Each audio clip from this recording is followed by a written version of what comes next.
Coach Kim Mulkey every single Tuesday. She makes time for us, this time from the Bahamas. Coach, what's up? How's the trip going after the tough win yesterday?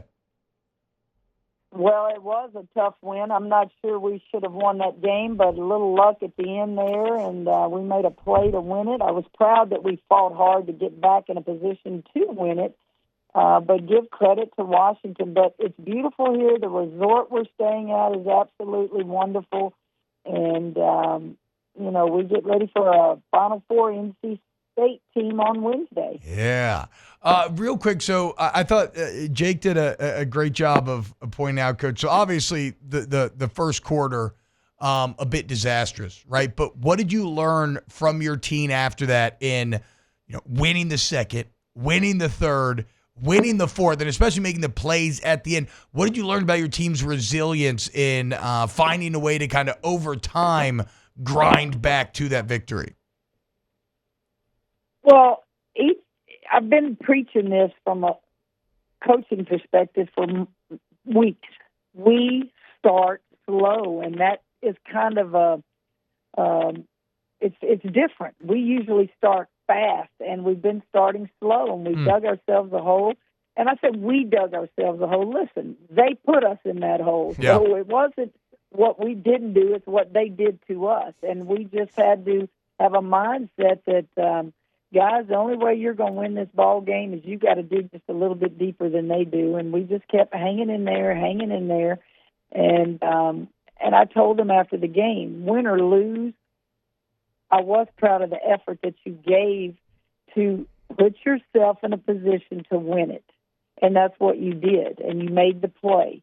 I just felt like, it's so hard to go on the road to these tournaments in the Bahamas and different places, and you're focused, and you got Thanksgiving coming. I don't make excuses, but I know what the setting is like. Yeah. I know what you face, and we move on. You go in the film room last night. You go in the film room this morning. You go in the film room again tonight. You address some things that you can correct from that before you play the next game. Washington played a zone, and as Coach Bob Starkey, who had the scout on that, said they hadn't played zone in 2 years. But you know what? That's respect. And we've got to figure out a way to start better regardless if they're man or zone. Coach, how difficult is that? Because, like you said, they haven't played zone in 2 years, and this is a tournament. You don't necessarily have the normal prep time that you would have because you have events there in the Bahamas, and then now you have to turn around. You have to play an NC State team here in a couple of days. You don't have the normal time in between games, and so not just the distractions maybe of being in the Bahamas, but just preparing for teams that you're not used to playing and on such short notice. Well, it's always better if you have some prep time, but what you do is you prepare ahead of time, guys.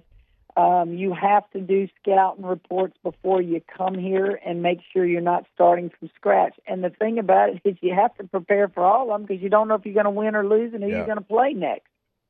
So you do your work before you get here, and then not so much the written part and in the film room as watching it, and then coaches go out on that floor and we're doing things on the floor without necessarily telling them what we're doing it, Yeah. And you do things that you're going to see, and you prepare while you've got our dream team, our guys there to help us. Coach, I want to talk to you about the plays made, or kind of about the plays made at the end of the game, right? You forced a dead ball turnover, great defense. It sets you up for the win. Offensively, you go and you execute. You're a team, though, that is one of the better teams in the entire country ever they've been, right? Meaning that, you don't always play in a ton of close games. So how do you get your team prepared for those moments when it's not something that necessarily happens a ton on the actual game day itself? Well, let me kind of explain what took place and what does take place. When you see a zone defense, now I don't know about in football, but in basketball, I'm going to have 4 to 5 what we call quick hitters. Quick hitters. That's where the ball needs to go. Here's who needs to shoot. This is what you do. After that, ballers take over. A zone is if you don't penetrate and have the ability to get in the gaps and create stuff, the zone's going to be very, very effective. I would think in football, you can't just go pick somebody and get a receiver open. They're going to throw a penalty. So you got to find the gap. Yeah, you got to find the holes in the zone. Yeah. Yes. And so you do the same in basketball. The quick hitters, I've got 4 or 5 of those. Sometimes they work. Sometimes they don't.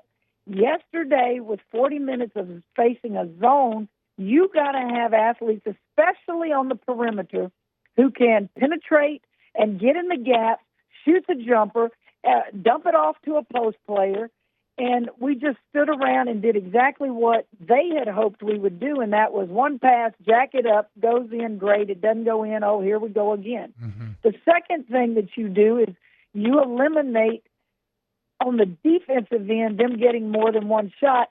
And when you play a team like a Washington that shoots a lot of threes, where are the rebounds coming, guys? They're coming long. Yeah. So your guards are going to have to get a lot of those long rebounds. That should be exciting because it allows you in the open floor, take off. Let's get some transition buckets here before they get their defense set. So there was just a lot of things happening. Many good things happened in that game. If you sit down and you say, tell me about LSU's team this year, I think most people will tell you perimeter outstanding, depth on the perimeter outstanding. But what do they have in the post? Well, if you look at that stat sheet after the game last night, both post players had a double-double. You had 11 offensive boards by Samaya Smith. Damn. They battled in there, and they don't, against the zone, really have the ball in their hands very much unless our perimeter can penetrate and get the ball to them. So I was very proud of those 2 kids in there, Morrow and Samaya. They battled and got lots of offensive rebounds and gave us second chance points to, try to score the ball. Obviously, we didn't shoot the ball well from the perimeter, and that's what happens. When you don't shoot it well, you got to do other things. Yeah, certainly did that. 18 rebounds between those 2 players, Coach. And I want to ask you 50 to 38 overall. Yeah, I want to ask you about Kaylin Gilbert getting the last bucket there. That's somebody that's coming off the bench for you.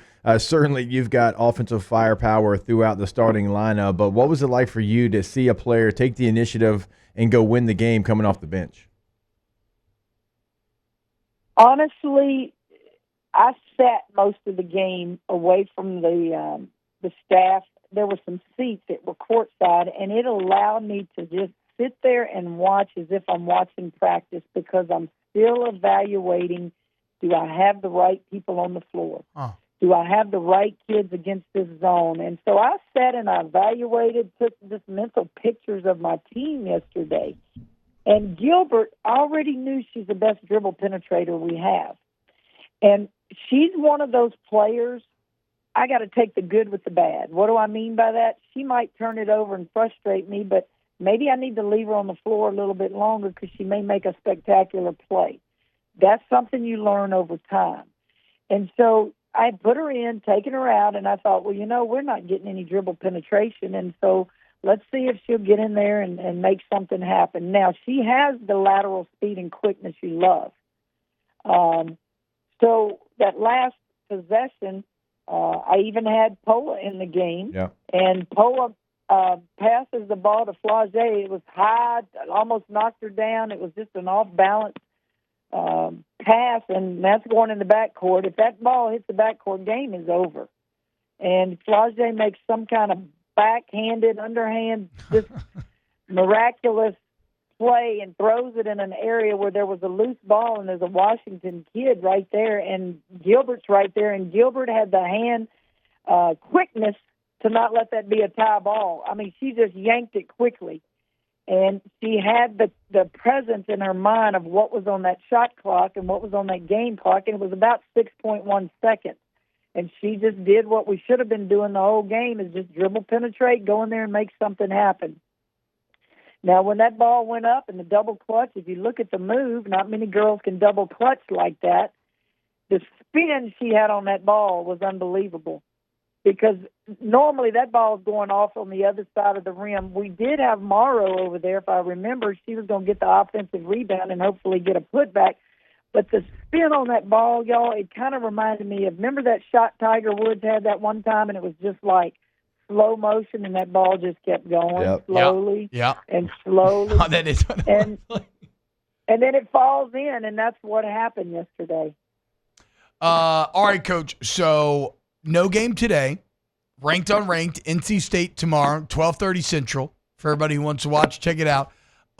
What's the plan for today in the Bahamas? Well, we're going to have film here in about 15 minutes. We'll have our breakfast together and our film session. They'll get taped, and then we will walk down the hall to the ballroom. It's a ballroom that you play in, and we'll go and we'll have an hour practice. If I need another hour, I can go to another gym. I don't know that I'll need another hour. You just got to get to the facts, get to the point, get what your game plan is, and then you give them per diem, and they'll enjoy the rest of their day. Nice. And have film again tonight at 9, and then from there you go and go to bed. So that's pretty much our day. You give them some time to just relax and go to the beach and go to the pool and go do what you want to do. So you're not going to go to the club, Coach, after all the players go to bed? No, but let me tell you, there is, I'm assuming it's live entertainment that I pass by every day that I go to the film room, and I love music, guys. You know, I'm not a drinker, never had a drink in my life, but I love to go sit and listen to music. It just makes my heart feel good, and every time I pass that place, I'm thinking, God, that's a great song. It goes back to the 70s. God, that's a great country music. I mean, they're playing a variety in there, and I peeked in the curtain, and there's live entertainment, and I thought, I don't have time to go in there, but, boy, that would just be my cup of tea, to just sit and listen to music. Yeah, maybe just, sneak off. You deserve it, Coach. Just a little meet up, just a few minutes. Well, when you sneak off, T-Bob, you know what happens? No. The cameras come out, right? Yeah, I guess, and that's true. They'll take a picture of you, and you lose a game. Oh, look what they're doing. Oh, they're not focused. Oh, you're conscious of that, or at least I'm conscious of it. Yeah, no, that's crazy to think about, but again, you're absolutely correct, in all things. Coach Mulkey, absolute legend in the Bahamas, NC State, 12:30 tomorrow, guys. Going to be a big-time game, and you see it right there. Look at the finish from Gilbert. Ooh! Coach, thank you so much for making time for us this morning, and best of luck with the rest of the trip. Hey, guys, y'all enjoy your families. Yes. Happy Thanksgiving, and you know what? I'm blessed to just coach a game. At the end of the day, no one's more competitive than the three of us, but Thanksgiving is a time for you to reflect, just like Christmas is. Love on those children. Have a great one. Yes, ma'am. You too, Coach. Happy Thanksgiving, Coach.